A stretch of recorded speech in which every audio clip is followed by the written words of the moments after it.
of like that field. That is because it was reliant on your education. That is because it was reliant on arbitrary factors like the birth lottery, that maybe you weren't like necessarily as gifted as other people in that field. It was always harmful when you had to measure your self-worth against a metric you did not control because you were unable to control it. We always prefer the comparative where you measured your self-worth by your relationships with others, things you could actually have a say in, things you could actually control.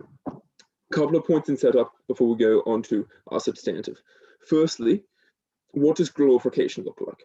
One, it necessarily means we want to achieve the highest in everything. That is to say that we want to go like to the best, university in the world. That is to say we want the highest paying job. That is to say that we want the highest paying income. Because of this, it is necessarily elitist where you always measure yourself against the top person within the field, and anything less is considered not successful.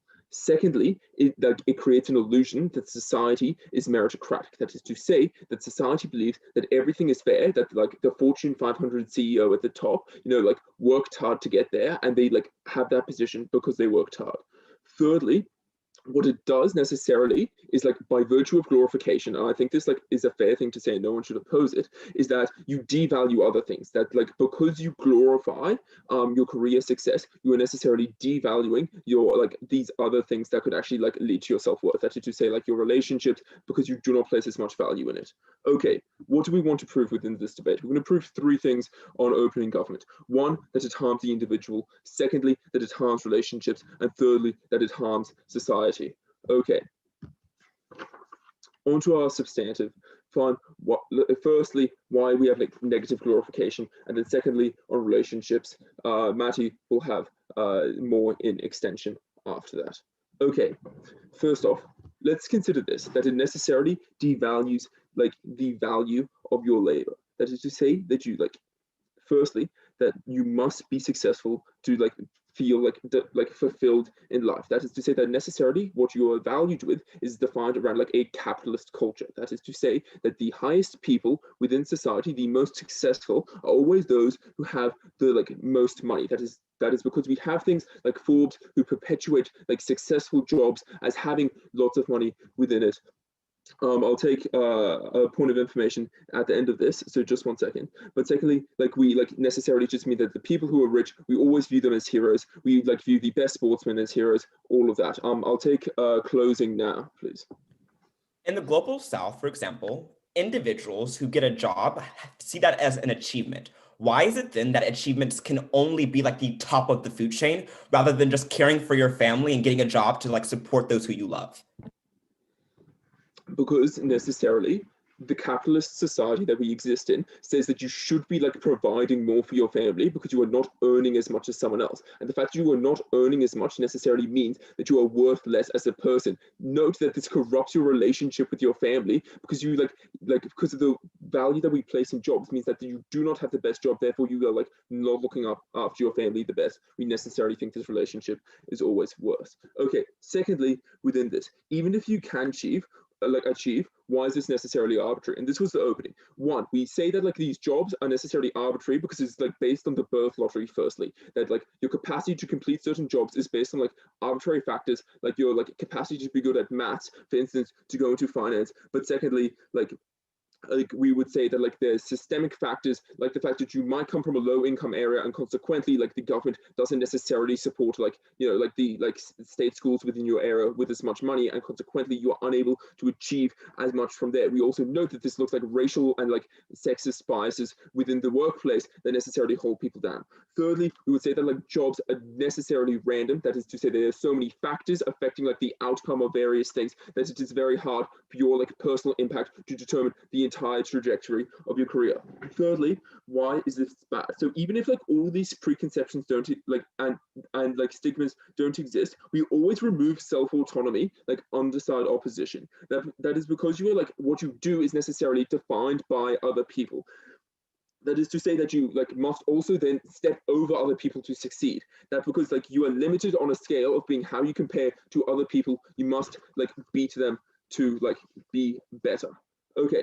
Furthermore, what are the harms from this? One, we think just generally this creates like the massive harm of that the individual feels incredibly awful. We're not going to get into like very extreme examples of this, but we just want to say, like, we think like in the financial sector, you see people burning out. We see that like people, you know, working every day, you know, they feel unfulfilled by their jobs because they are necessarily trying to attain like the highest position in that job. So they overwork themselves, they like trade off everything else. But secondly, it also like denies your capacity for other like ideas of self-worth. That is to say that you value your job more than like your like capacity to be a good citizen, because like the media is continually perpetuating that that is the most important thing. At the end of this point, what we get is that like necessarily jobs is a completely arbitrary metric, and success is not like relevant. And as such, we always like do not want people to define their self-worth of something which they cannot control. Secondly, why do we harm relationships?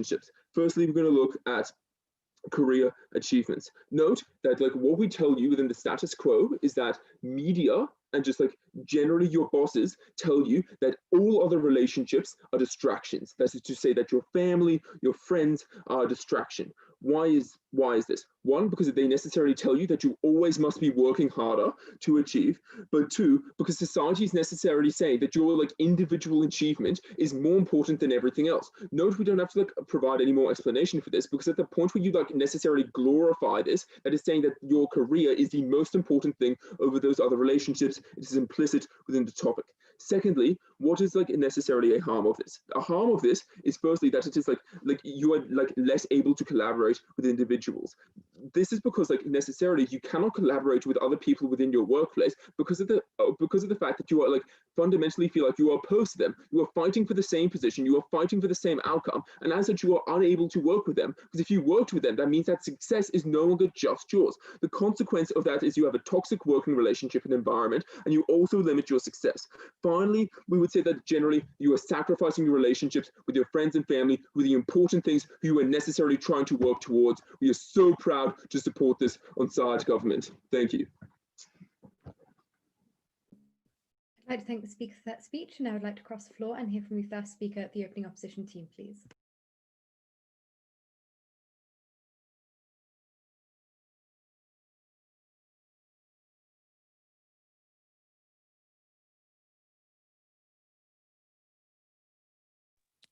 Hi, am I audible?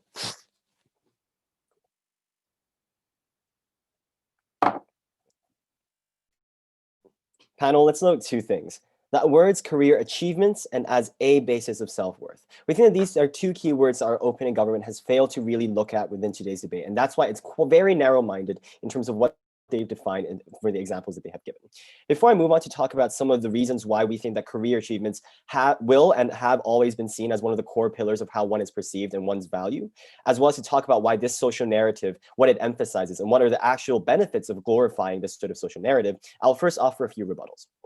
First of all, we think that their narrative is extremely narrow, right? Because essentially they're saying that, yes, they've given us a lot of examples about why glorifying jobs are harmful. But let's look at the comparison, right? If we don't glorify jobs, what else are we supposed to base our metric on? We see that they fail to give us anything. What we think is most likely to happen then is purely based on one's money that they already have, right? It's based on purely on money, which they can link to quality of life. We think that career achievements, for them to define it purely as the money that they earn, is very narrow, right? We think that's actually much broader than that. Even in the POI that are closing have asked, we agree with that, is that there are other means of which we can't really just impose one certain metric upon people to define what they think is their achievement. So that's why we actually think that under their paradigm, since they've given us no comparative, even if jobs are the most important thing based on self-worth, we still think that it's something that at least people can work towards. Let me give you an example, right? Under their paradigm, are you saying that a Black African woman in America who's worked so hard for her job, are you saying that we're not supposed to celebrate that? That's why we think that it's actually very important that we don't completely put aside career achievements, as we do think that it should be, continues to be an important basis of self-worth. Another thing they've talked about, right? Arbitrary factors. We do agree that those are present, right? But we don't think that arbitrary factors are so important that they decide 100% what your career is going to look like. We think that these arbitrary factors are going to definitely define the range of what you could potentially achieve. But we think that within that range, it's up to the individual themselves to decide how much effort they want to put into it. And that's where our topic comes in, right? By glorifying career achievements, by making sure that it's something that it's integral to one's identity, it actually creates more incentive, as well as sort of this value idea about that they should work harder to sort of maximize their potential. And this moves on to my narrative, right? Okay, so let me just give some reasons as to why we think that career achievements have always been seen as such an important part of one's self-worth, right? Number one, time, right? They also talked about this. Essentially, you're spending quite a number of hours of the day in that job. Also, in terms of previously, before you were in that career, your education was also more likely linked towards it. Second of all, money, right? We do agree that it is a very huge part of a career, right? It links to quality of life. It links to how you can actually try to like enjoy it, etc. But third, it's also an ingrained form of identity. When you try to introduce yourselves as social meetings, usually the things that people bond over or talk about is about careers, right? We see that it's already a pre-existing fact that careers by themselves are quite important. Now, why is it that we should glorify the achievements within these careers, right? By glorifying, we now actually say that it's not just a tool to make money. You're no longer seen as just laboring away, slaving away at your 8 to 5 job, right? It's something that should be glorified, which means that individuals now see this job as almost like something of a calling, right? Something that they're proud of. And hence, what this narrative actually encourages people to do is to pursue a job that's not just stable, but also one that makes you happy and is one that you can be proud of. There is an expectation that shouldn't just, you need to weigh the different expectations, not just in terms of the financial aspect, but also in terms of self-enjoyment as well as helping people. We think that we, this house cannot really impose any sort of metric, but we do need to consider that all of these factors could be various ways of interpreting career achievement. And hence, even if, right, worst case scenario, even if a person, they can't really get the best job that they think is most suited to all of the criteria I mentioned above, right? Even in that situation, since career achievement still means essentially achievements, right? Like what you can achieve, for example, like career advancements, or even say like the number that you produce, purely statistical, or the quality of the work that you produce, all of these things still link into career achievements. And hence, by the glorification, they have more of an incentive to do better. I'll take a POI from closing. Don't you think that making career a basis to identity makes you dependent upon your employer for validation? How is this not an unhealthy relationship with your employer? Thank you. We don't think that it's purely based on the job, right? First of all, it's, as the topic says, it's a basis of self-worth. That, although, like, sure, there could be different priorities. You could say that it's quite likely, according to the factors that I mentioned, that the career is perhaps quite up there within the list of priorities. We don't think that that's going to be the sole one. But respond to your second thing, right, about how your boss perceives you. Again, that's like, it's all a matter of perception, right? I think it's quite unfair, obviously, from that POI, that the entire op bench is trying to only see it as purely one of finance, purely one of achievements from others. We think that it's actually a lot of since the idea is about self-worth, it's coming from within, right? Sure, there are indicators that we can see outside, for example, yes, our boss, but at the end of the day, it's quite based on what we perceive as something that is our goal, right? Okay, so final two things I want to mention is what are the implications? What are the tangible benefits of actually not opposing this narrative, right? First of all, the individual implications. Not only is there an impetus to do well because of how it's so closely tied in with self-worth and self-identity, second, it also encourages people to seek meaning in their job, something that we think is actually lacking in society today, precisely because people don't tie it in with the idea of self-worth. They only see it as just a tool of making money. They completely neglect all the other things, right? We think that career achievements, it actually encourages people to seek more meaningful jobs. But also on a societal level, we think there are also more general implications, right? First of all, on governments, because especially in the COVID recent crisis, if governments now know how closely tied one's career is with their ideas of self-worth, there is more pressure on governments to preserve jobs, to preserve furlough schemes, right? To not completely push people off. And we think that that's something that should be encouraged and celebrated. Second of all, even for companies, right? There's more of a pressure to retain jobs that they would have otherwise axed.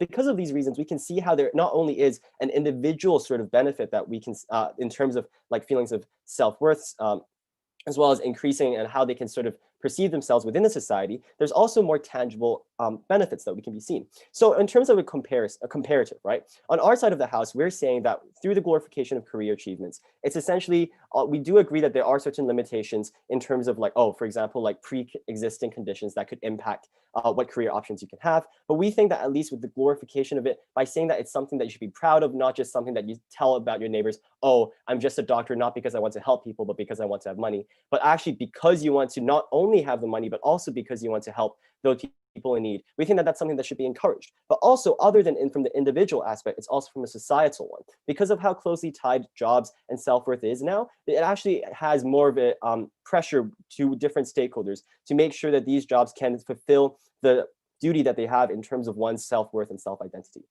Hence, I cannot be more proud to oppose today's motion. Thank you. I'd like to thank the speaker for that speech, and I would like to cross the floor to hear from the second speaker at the opening government team.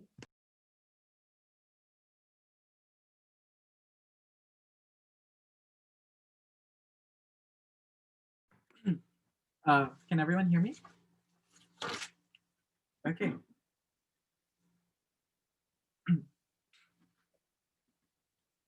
Starting in 3, 2, 1. Honorable panel, what is the point of profiting from the world when you must bargain with your soul? Opening opposition's devastating assertion that is carried on by closing opposition's POI is that the job market is always fair. And that assertion is dangerous because it makes us win for two reasons. One, we showed you clearly from Prime Minister that other alternatives to self-worth are as valid, but more importantly, preferable, such as being a good citizen, defining your self-worth and how well you handle your relationships, being an understanding friend, a caring father, or simply enjoying your personal hobbies that have no associated metric or value or financial thing. We think that these things are not servile to capitalist interests that you yourself cannot define, that you yourself can ignore as compared to like seeing the Forbes 500 people on a billboard or in a magazine stressing the fact that you are not as successful as this Wall Street hedge funder. But secondly, they concede that there are arbitrary factors that determine the range of your careers. But what is particularly pervasive about that is that there are already pre-existing connotations and stigmas towards low-income jobs like agriculture, manufacturing, and even the service industry. We don't see those people as successful because career achievement is elitist and exclusive, showing that how you contribute more to society based on how high your wage is in the very first place. So we win because we've proven to you that these forms of narratives are inherently exclusive and determined by capitalist norms and by how high you make. We win by having two extensions that I will bring it to you today. One, we'll talk about how glorifying your career achievement exacerbates inequality and the expressive structures of capitalism that is particularly harmful to the marginalized. But secondly, how you lose control of your own personal narrative because of the social narrative. Before that, 3 quick points of rebuttal. Coming from opening opposition, they said that work or labor is ingrained in your form of social identity, and glorifying it is fine. We think that so what?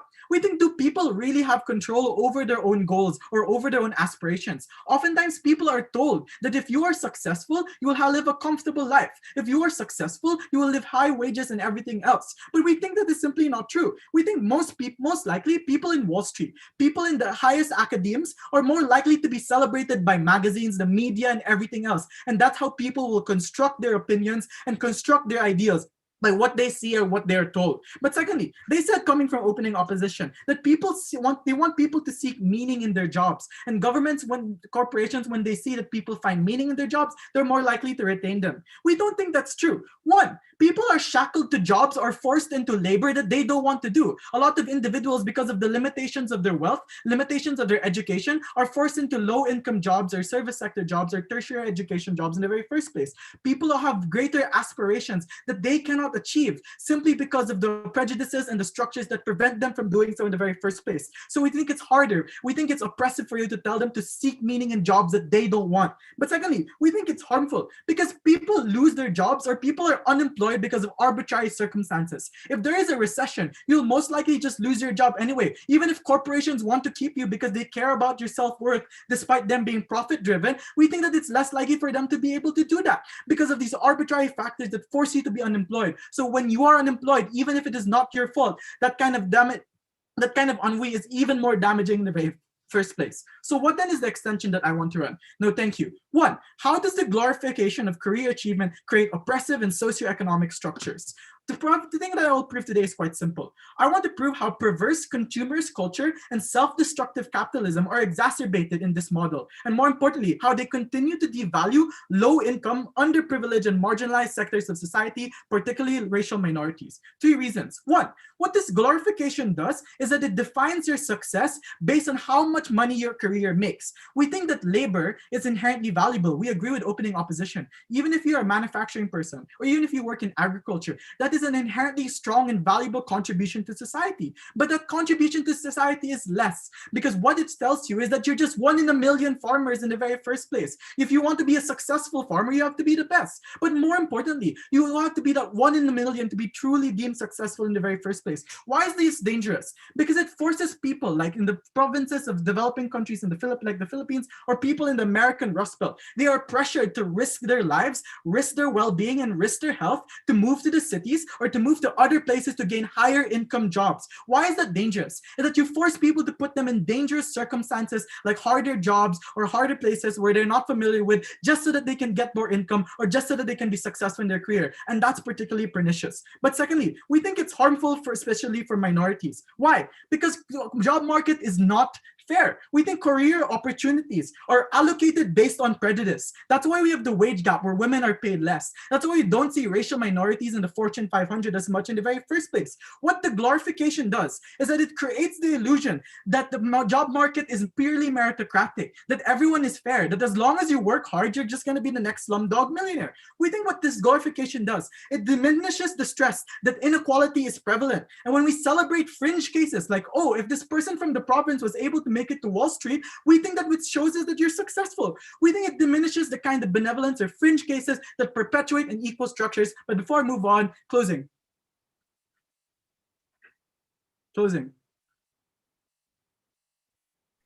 So what we say is that you can simultaneously critique systems of oppression while celebrating those individuals that are able to break past those systems of oppression and get jobs. These two things are not mutually exclusive.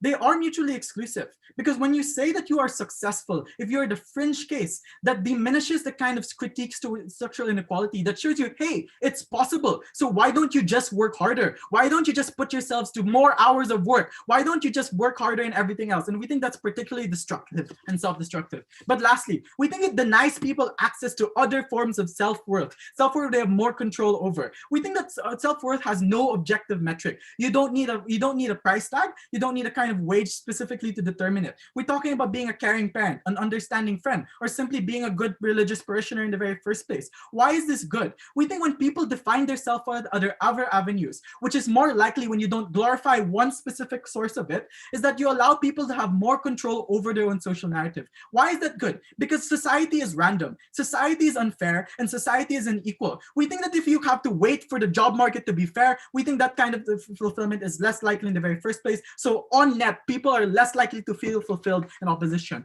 So who then controls this narrative? We think we want people to control their own self-worth and control their own narrative. Because if they focus from profiting from the world, they will end up bargaining with their soul, bargaining with their own self-worth, and bargaining with their own self-confidence in the very first place. That is why the motion stands. Thank you.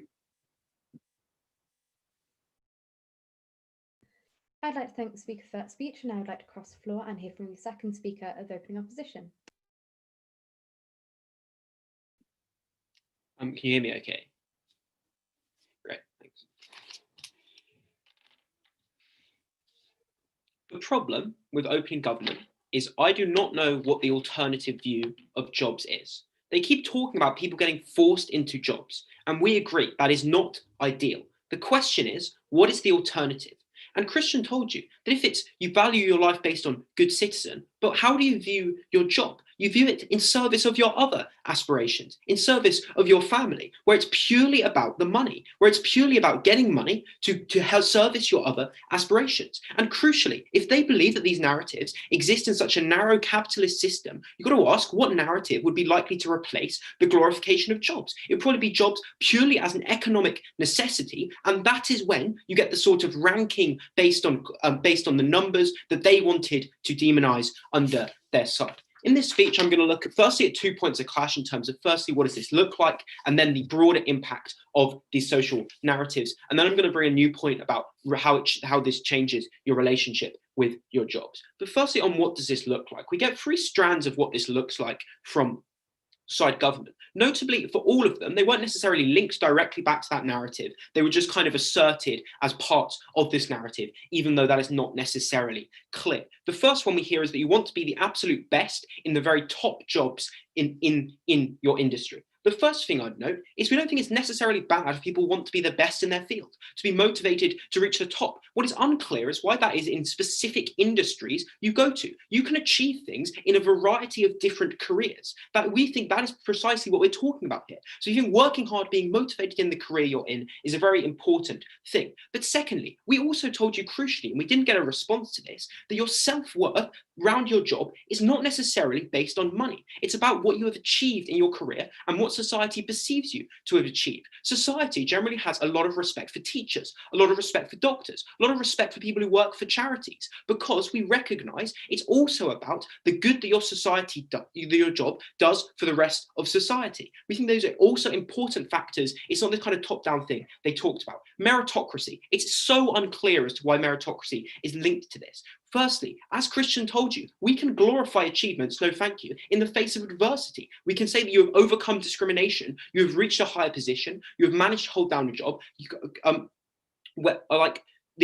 don't necessarily have to claim that the meritocracy doesn't exist in order to glorify what people do within their jobs. But secondly, we think if people think their jobs if people think jobs are important, we think there is a greater emphasis on sharing those jobs. There is a greater emphasis on dealing with things like the gender pay gap, because if your job is seen as not simply a number, but something more important in society, there is a greater emphasis on getting women into higher positions in jobs, because it recognizes that it's an important part of their life and an important part of their self-worth and their understanding of their identity. And in this idea of like pulling others down, once again, I'm unclear as how this is linked to it. We think career achievements can be helping people, and often it is about helping people. No, thank you. Notably, again, the counter narrative which is missing from their case. What do we think this has looked like? And let's note, we are going to keep going in the capitalist structure they talked about under their side. As Christian told you, we think under their side, jobs lack meaning. Jobs are simply means to an end, and that is to get money. We think there is burnout there. There is burnout when you're working incredibly hard and your job has no meaning. And when you're judged on other things like being a good citizen, we think being a good citizen is often judged about how much tax you pay, how much money you give to the local charity, rather than whether you're working for it. So we think these are important things which actually causes more difference based on the numbers than happens on your side. I'll take closing. Working only for money, do you think that working to support your family and to say feed your partner and children is not inherently worthwhile? Yeah, we do think it's inherently worthwhile. We think there are a variety of metrics on which jobs can be judged. That can be money, that can be the worth it gives to society, that can be how good you feel about doing your job. As we told you, self-worth can come from a number of different ways, and we think this allows people to find the way that works for them. So, what do we think the impact of these narratives are? We hear about relationships from opening government. The first thing I'd note, and Christian pointed this out, and they didn't nuance their case to deal with this, is that this is a basis of your self-worth. This is not the only basis. The motion specifically states that. Secondly, your career achievements could literally be about building relationships with other people. It could be about being a teacher and helping people. We think relationships could be a foundation of your job, and you could get a sense of achievement from all the people you have helped. And thirdly, we think burnout happens under your side when you are literally judged based on your ability to provide for your family. That's when you get even stronger narratives about purely monetary provision, about purely monetary provision to your family, rather than necessarily like being there for them, doing a job that you personally enjoy. We hear about recessions. We told you that under your counter narrative, a job is viewed as simply a contract. You're fired immediately. We give you some ability for employers to face pressure to keep you on because they recognize the importance of your job. On the minority point, we think this is based on the flawed idea of meritocracy that they've given you from opening government, and that's this distinct narrative, not necessarily the one we are talking about in this debate. So, relationships with your job. And we think Christian has already established that your job is important to your life, regardless of whether this narrative exists or not. So, how does this translate to the wider world? Firstly, as Christian told you, employers, you can't get away with hiring and firing willy-nilly. There is a wider sense that jobs are critical and should be protected. And as Christian said, you're more likely to do things like keep furlough going. But secondly, and this is new, we think it's easier to reach bigger jobs in life. We think you're more able to justify the sacrifice of 7 years of your life in medical school to reach the job you love, even if a doctor isn't at the beginning of your career the most high-paying job. That is based on the justification that a doctor is a valued job in society, that it carries self-worth, and that therefore you are justified in giving up times of your life to go and do this. We think this is also applied to other jobs throughout society. If you want to train to do something in the arts, the idea that your job shouldn't simply be judged based on the amount of money it provides you, but that your job is important to your sense of self-worth, to your enjoyment. And thirdly, we think governments are likely to have more retraining schemes. If they recognize the importance of jobs to individuals and the importance of jobs as a basis of self-worth, we think they give you a greater ability to switch jobs, to gain skills, to move into the jobs which you truly love and you truly want to do, because society recognizes the importance of job as a foundation stone of your identity. And notably, it's the same under their side. It's still a foundation of your identity. The narrative simply doesn't exist. The help doesn't exist that we get under our side. I'm very proud to oppose.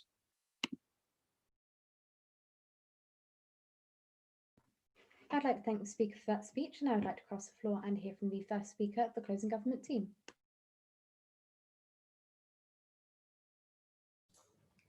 Thank you. I'm going to time myself and I will accept points of information over the chat, please. Okay, with that out of the way, I'll begin my speech in 3, 2, 1. I'm going to start with a couple points of extraneous rebuttal and then move on to the main point of my case, which is what comprises pride in work, why an inflexible self-conception is harmful to individuals, and how motion opposition would devalue non-professionals in society. So first, we think that supporting your family is a worthwhile thing to do. Opening opposition tells us that more incentive to make money if it becomes a source of self-worth. I think they provide no link work here for why in the status quo in a materialistic society, you aren't already working your hardest to secure the bag. They also say that it encourages people to take on more meaningful professions, right? I think it's problematic to outline the idea of more or less meaningful professions when the more meaningful ones, aka not your average 9-to-5 or minimum wage job require more education or capital. They also say that it's bad if jobs have no meaning, right? In today's debate, I think it's important to recognize that people who are not working for self-fulfillment are the most important actors, right? If you have the agency to work in a field that you in your dream job, right, you're doing a lot better than someone who's forced to work 2 to 3 jobs just to make ends meet, right? We need to focus on the most vulnerable in today's debate, for whom in either world, jobs exist to support families, right? On government retraining, we think the government already has sufficient economic incentive to provide job retraining. We don't think there's a responsibility of the government, nor do we think that the incentive is important enough to weigh in today's debate. To do that. Okay, so let me move on to the bulk of my case here. So we are going to split this down into 2 lanes, broad lanes, right? Professionals and non-professionals, right? We think that professionals important to this debate are those who work on projects as the principal actors, right? Non-professionals are those who might work on the clock or day by day, such as manual laborers, right? We think that motion adoption, importantly, benefits both of them, right? We want to explain what it means to base your worth on something, right? That is the reading of the motion. It means that it is the sole or the most important, or at least a highly significant part of your self-image, right? It is foundational to your identity. Motion adoption means that this becomes more foundational to your identity, and we think that that's harmful, right? Importantly, this means that if you destroy the basis, right, you destroy what it is a basis of, right? That is to say, challenging someone's career achievements is considered a deep personal affront. This is incredibly harmful, right? Next, let me also explain what comprises pride in work, right? We think we haven't seen a lot of characterization of this in the opening half. There are, we think, 3 reasons that can comprise pride in work, right? First of all, the reason to do the work, right? Career values. For example, if you're a police officer or a public prosecutor, maybe you think that you are helping to keep the community safe. If you are a health worker, you're helping to save lives, that kind of thing, right? Number 2, provision of family. Right, the exertion of effort, right? I'm a hard worker, I provide, I put food on the table. Number 3, we want to reestablish achievements. Career achievements are the 3rd thing, right? Meeting a milestone, closing a deal, completing a project, right? Note that career achievement is distinct from career values, right? We think that there's an incredible difference between a police officer who polices for public safety rather than one who's trying to, hand out a certain number of parking tickets, for instance, right? we also just want to highlight again other bases of self-worth that are important, right? Having a good family life, right? I think opening opposition said to us, like, what else is there if not for your work? We think that there are a lot of things, right?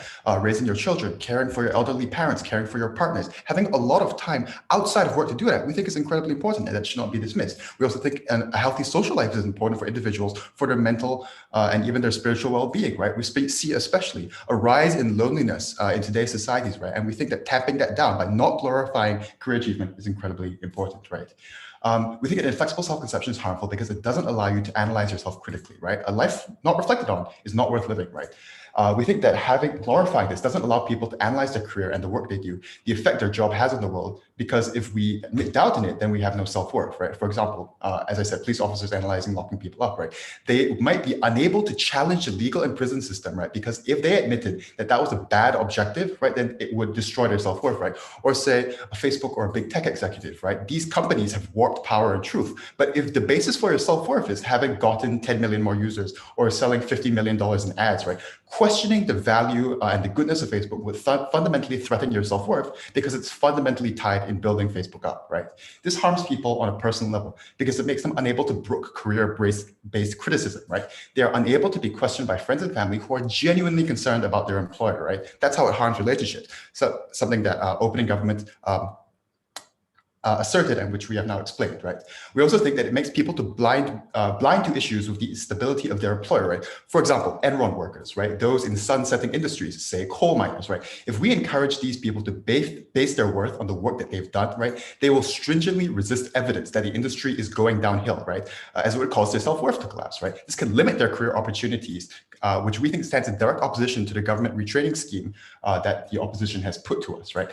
We think that in today's world, right, with lots of turnover due to the pandemic and financial crises, right, and with technological disruption, right, this is going to happen much more frequently. Companies are going to go down, right, and we think that encouraging people to be tied to their company and to tie their self-worth to the company and the career achievements in their company is harmful because a large segment of the population will not jump jobs when they really, really should. Before I move on to how this devalues non-professionals in society, I will accept closing. Achievement can be measured in multiple ways, not just career-based advancement. There's no reason why these values versus advancement are mutually exclusive or not included under career advancement achievements. Okay, I think that having career achievement specifically means achieving something in your career, right? Like either, as our opening said, having a higher wage, or as we said, like closing a deal or something else. We think that it's specifically outside of what your work is for or something else like that. I think my partner will get more into that. Okay, so let me move on to how this devalues non-professionals in society, right? Opening government tries to make this point by saying that laborers have to be the best in their field in order to make an achievement, right? We think that that's not the case. Instead, it's impossible for non-professionals, by and large, to have achievements that society will recognize, right? And we're going to unpack this out further, right? So as I said, we're talking about workers who work on the clock or day by day, such as manual laborers, right, who provide for their families and maybe may love bringing happiness to customers, right, but may not necessarily have a project or landmark thing to which they can put their name, right? These comprise a large section of the workforce, right? And we think they're an important actor in today's debate, right? A lot of these people cannot point to specific career achievements necessarily, right? If we glorify professionals who can get the achievements, right, we implicitly deglorify, that is to say, we hold in contempt those who are not professionals, right? We think that this matters because it promotes classism, right? It encourages professionals to look down their nose at non-professionals, right? This inherently polarizes society. Education has already become a stronger predictor of voting patterns than race in America, right? And we think that a polarized society is an angrier, sadder, and more contemptuous one, right? It's a world we wish to avoid. So because we do not devalue non-professional society, and because we encourage people to be critical about their employer and critical about their own work, we're very proud to propose.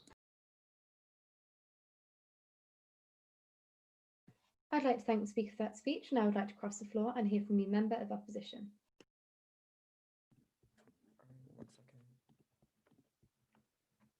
Just to make sure everyone can hear me, right? Perfect.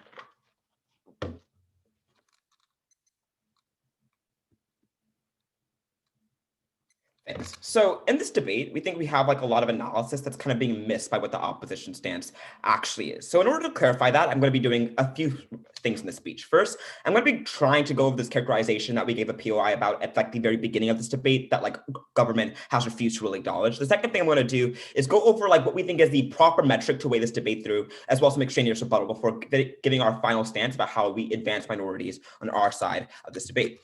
With that, just like a quick clarification on the characterization of what we think accomplishments are and like the glorification of these accomplishments. Note that the opposition has told you like consistently that the only accomplishment that exists doesn't have to like necessarily be getting promoted and being at the top of the food chain in a specific job. The activity of being like self-sustainable, taking care of your family and getting a job and working in an honest living is frequently characterized as like an accomplishment in and of itself. Even if you look to like the most capitalist societies, for example, in the United States, there is still an inherent glorification of the fact that you have a job, the fact that you're doing something that is productive, the fact that you are doing something to like work for yourself and be independent. We think those things are still accomplishments. We refute the notion of coming out of the government. Second thing overall is like how you should really evaluate this debate. This debate is heavily about societal implications. And since it is about societal implications, we should take broad strokes of the societal narrative to be one of the highest priorities in this debate. We're going to explain as to how we fulfill that in just a moment. With that in mind, let's first go on to some levels of extraneous rebuttal. First, when it comes to the closing government. Closing government has a bit of tension in their ideologies. First thing they tell us is the concept of pride in work. And they tell you, okay, so work pride comes in things like values, such as you think what you're doing is important. For example, police officers like arbitering justice and helping people, or a prosecutor is getting justice for people. And also like the priority of like taking care of your family. Note, we think these are still like individual accomplishments that are like really, really important for the individual. Therefore, we don't really think these are like mutually exclusive things, and it kind of makes some level of tension, because the fact that you are like helping society, the fact that you are actively fighting for justice, the fact that you are helping your family is an accomplishment in and of itself. Therefore, glorifying this is actually a good thing underneath their own logic. Second of all, this idea that people will not leave their jobs because like if they're attached to it for the sake of the accomplishment. Once again, a bit more tension that I'm noticing here. They tell us like these people are attached to their jobs because like the value and like helping their family. At the point at which the person is there for like financial independence reason, and at the same time like the value of the job, we don't think they're likely to leave regardless, because leaving that job would pose them at a greater risk. Then on this idea of like the workforce and career achievements, and how like people in like lower grade jobs will not get as much attention and are deglorified. We don't think this is like inherently the case, right? Look back to the analysis that I told you, with the very fact that you have a job, the very fact that you are self-sustainable is something that is just like something that we can aspire to. I think at the end of the day, that sufficiently handles the analysis that accomplishments are still possible. With that, I'll take a POI if it exists. Go ahead. Okay, if people get unemployed because of a recession and it's uncontrollable, doesn't the glorification of career success worsen the experience of getting laid off, not having a job, and not have anything to do? I think like to an extent, people are going to be like very, very upset if they get laid off either way, because there's more of a consequence of like self-worth, but also the fact that you like can't take care of your family, which is like harmful. The fact that that is an accomplishment means that being stripped away from you in both worlds would be a very destructive thing. With that, our final argument that we're going to advance to in this debate is about the advancement of minorities. Note, the opening government tried to mention this to some extent, but what we're going to do in this debate is take it far deeper for you and explain to us how we actually get better outcomes. This will directly engage with the opening government as well as closing. With that in mind, first, an example of like feminist advancement. Glorification of career achievements and being self-sufficient and gaining your own accomplishments serves as an intrinsic motivation to aspire for things like beyond domestic roles. The fact that we admire those who have jobs and commend ourselves for our own achievements proves that like an aspiration is going to like exist, prove that an aspiration of a human condition will exist. Glorifying careers and making it a basis creates a larger incentive for individuals like women who have forcibly been placated into domestic roles and seen as dependent on like male actors to push back against that system and advance themselves once and for all. Break this down into multiple levels. First, a strict examination of the global north, right? And in the like developed world, which has a more advanced concept of feminism. Note how The career accomplishments of taking down glass ceilings, the accomplishment of shifting against societal narratives, and the accomplishments of being independent as a woman are something that we heavily glorify. And we do that because the glorification of the career and having that high status society and being that individual person is something that we think is independently good. That pushes the advancement of people like women and encourages them to move themselves forward. This is important not only in the global north, but it gets even more important in the global south, where there are usually more nascent forms of feminism that simply are not as robust. So where these societies are more likely to have women that are dependent on their male husbands and don't have financial independence. Glorifying the act of being financially independent and getting your own accomplishment and having a job means that these individuals are going to aspire to have more than domestic roles. The counterfactual is then that the proposition would essentially say it doesn't really matter if you have a career, there are things that are important, and thus they are don't care that they're not being fully independent long term. We think that means our side is more likely to push these people to go beyond and break glass ceilings. But it isn't only the case, and the case of feminism. The second layer of analysis is in the advancement of minorities as a whole. Note something that's very clear that we get from both sides. Capitalism and financial capital will still play a very large role in society. The rich will still control the reins of society, and those who are upper class will still have a major contribution. Pushing minorities then to aspire to have more financial capital, to aspire to have more jobs and get out of a situation where they have more honest living means that these people will be pushed to have more financial capital and pushed to have a greater role in society for the sake of having more influence and more capital. The counterfactual is then that people don't think this is important. They don't think aspiring for something higher and having a higher career is something that we should all really, really want.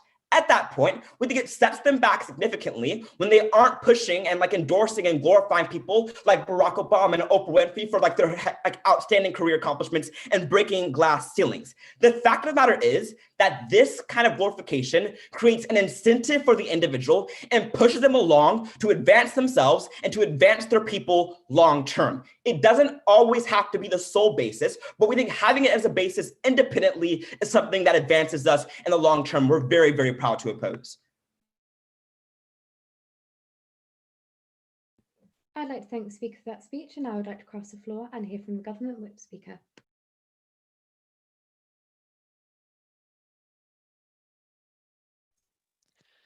Am I audible for everyone? That's great. As I set up my timer, I just want to make clear that I will not be looking at the Zoom chat for POIs. If you have a POI, I would love for you to briefly unmute yourself to make clear that you have a POI. Regardless, though, at 5:30 or 5:45, I will be stopping if there have been no POIs to make sure that I get some engagement.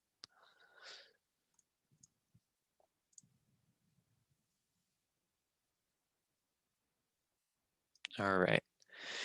Let's start my speech in 3, 2, 1.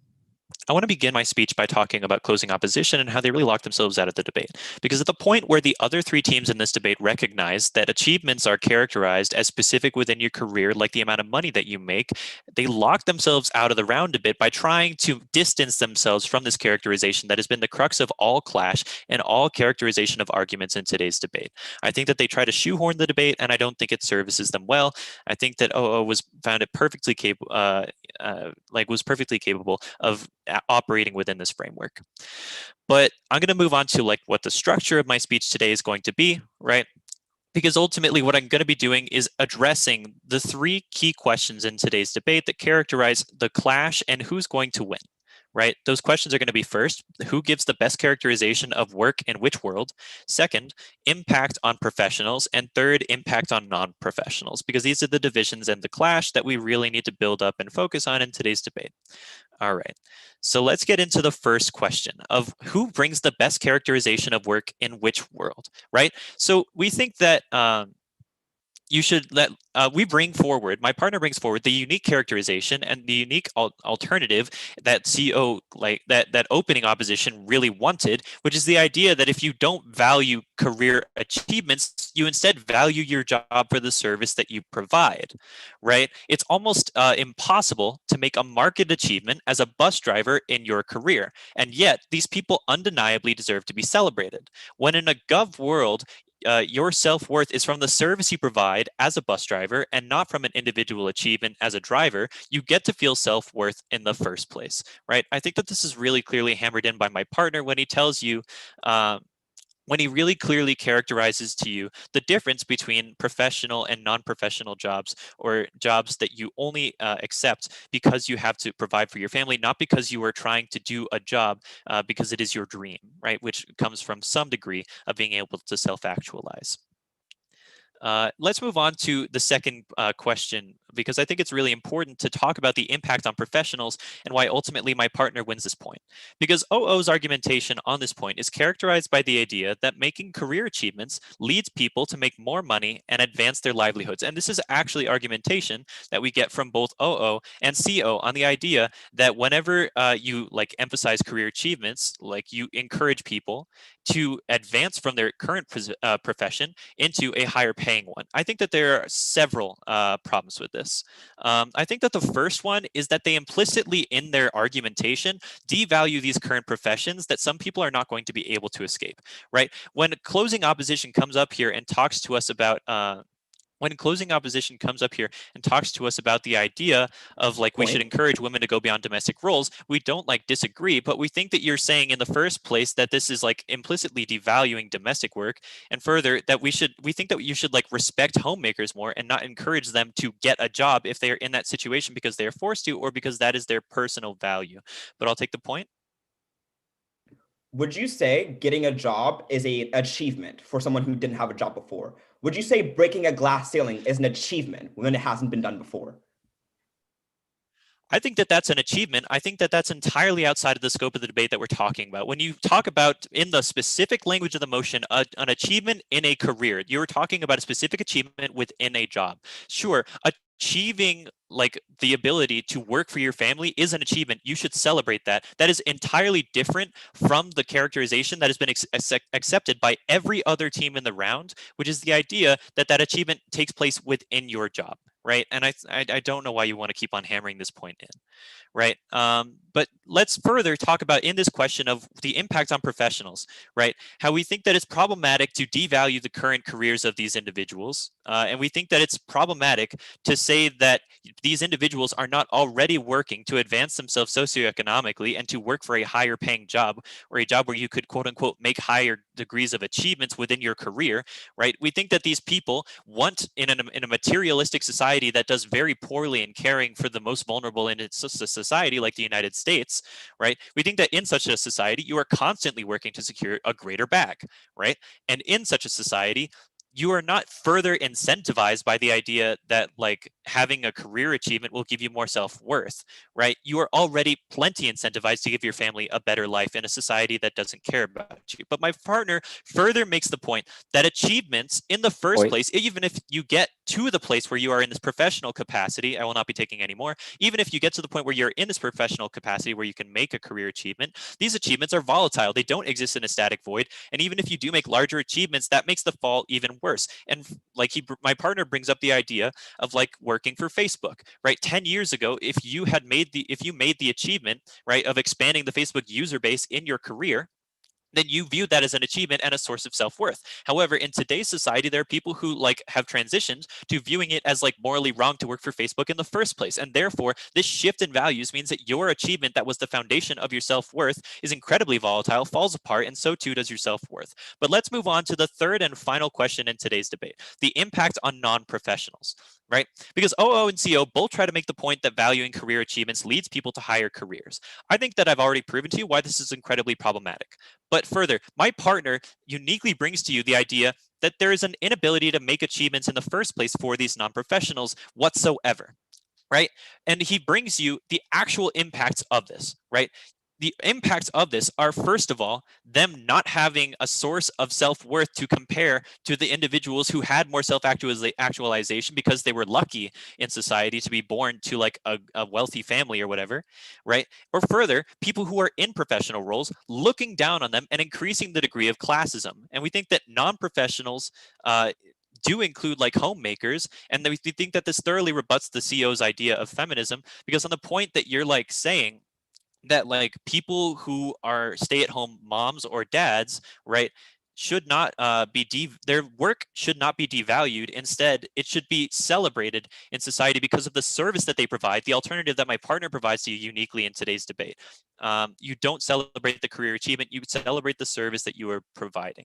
But society in the status quo does not recognize those achievements because of the fact that your career achievements in the status quo receive so much attention, and in the status quo create such an unequal society. So ultimately, what have I done for you today? I've shown you why the best characterization of work comes from a gov world, and specifically my partner. I've shown to you why the impact on professionals is uniquely bad as well. And I've shown to you why the impact on non-professionals is bad, and why ultimately opposition's argumentation has been incredibly problematic. Thank you all. I'd like to thank the speaker for that speech. Now I'd like to cross the floor and hear from the opposition whip speaker. All right, am I audible? Awesome. To close out this debate, we're going to be looking broadly at the two axes that this motion looks at, the individual and the societal levels. But before that, I want to address this characterization of what it means to be glorifying career achievements. Specifically, we have two responses on our side of the house. First, this is still career-based. Basically, the characterization that we're giving is still career-based achievements, pretty clearly. We think this idea is very intuitive. Like, the value that you achieve from your job is a part of the achievements that you're accruing. So, like, what you're doing in your job is the achievements that you're doing. So like, this means like getting a job is a part of how you are excelling in your career and how you are moving forward and achieving something. In addition, this means like making reforms in the police department. That is a career achievement. So, and we also say that that opening opposition generally agrees with this characterization. We're not locked out of the debate here. We're more just extending that idea here. Second, we win on either set of analyses here. We win on this. We win because our links for our extensions, we're not reliant explicitly on this characterization of like values being included. Breaking glass ceilings and achieving things for your minority group that haven't been achieved before are all exist still under their characterization. Closing government is just arguing against this characterization because they know they can't win under ours, which is more intuitive, whereas we win under both. Let's next, before we get into the broad-based discussion about this motion, address the response to our overall substantive that we brought up. They basically said that this enshrines classism and that these people are being devalued, minorities and women. We say two things that we think that they've really missed our analysis here. First, this is not mutually exclusive. Capitalism does not go away under their side of the house. It is far too enshrined in the economic systems of these states, and it is far too enshrined in the economic system of the world as a whole. So, like, this characterization that classism goes away just is totally false.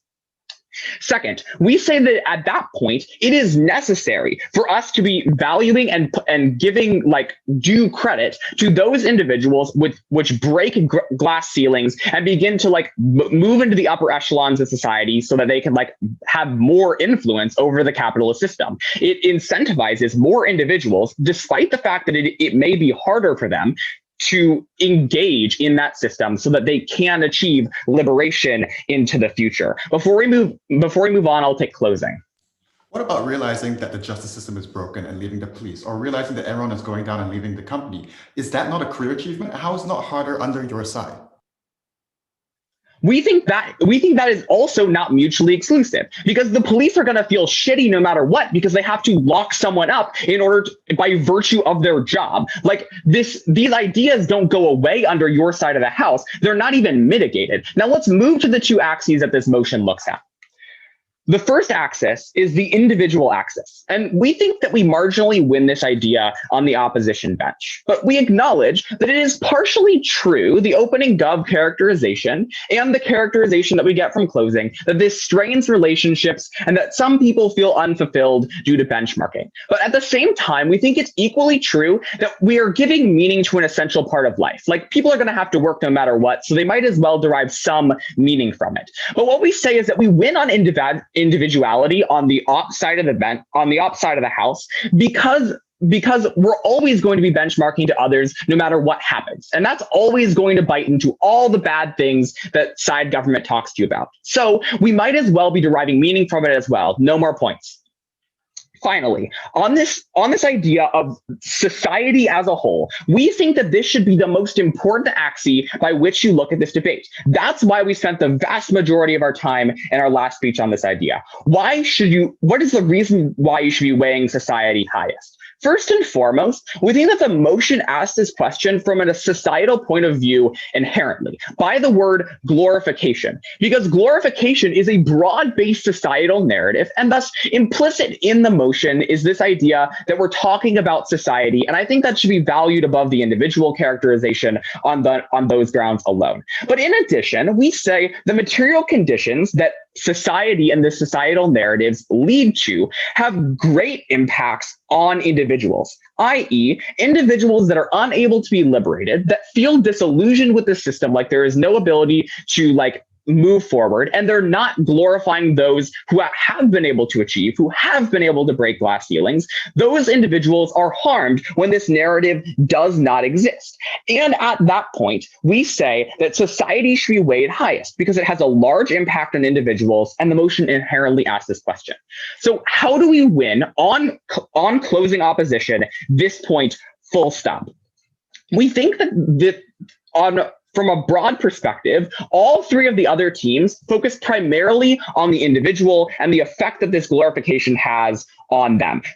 And so what we saved an underdeveloped societal implication argument that sort of got dropped from opening opposition, and a flawed characterization of society that we get from opening government. Specifically, why is the characterization flawed from opening government? Well, they're basically assuming that this glorification is the only reason why capitalist and classist systems exist. We get the same narrative out of closing government. It's really the same argument here. Whereas we think it's totally specious to claim that once we don't have glorification, that capitalism just disappears. People in power are still those who hold the means of production and have the most economic power. It just means that those at the bottom don't have any incentive from the basis of self-worth in order to achieve on their own. So what do we say, and why do we say we win society? We win the society argument here.